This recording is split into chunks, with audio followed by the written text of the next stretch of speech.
Yeah.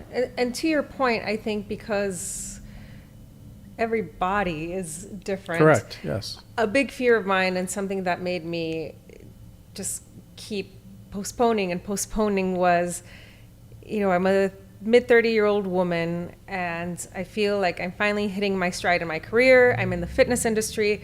There are so many things that, given what I had heard before, it was like, well, you have to take, 3 months off. And I was marathon training. There were so many things. I was like, do I want to put my life on hold? And to a certain amount, yes, because you have to prioritize this.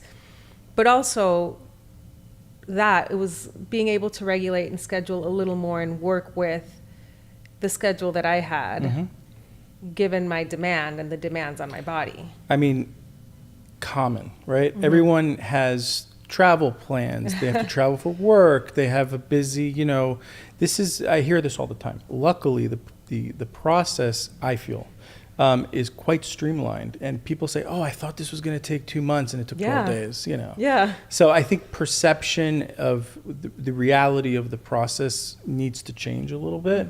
That probably will allow some people to kind of look at it a little bit closer. And then, of course, when they come in to do a consultation and they hear, oh, it's only going to take 12 days, everyone's always so surprised and, of course, pleasantly surprised.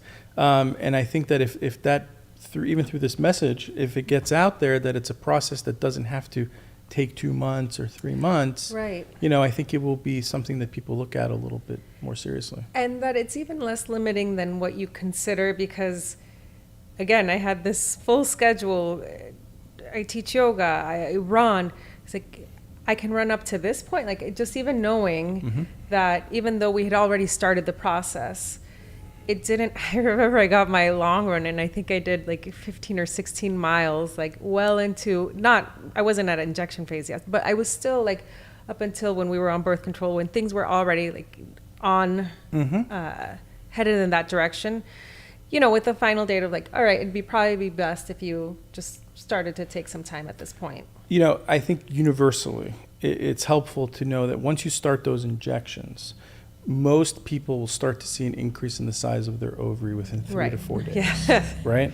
So at that point, it's a good time to avoid things like yoga and, significant exercise. You can walk, right?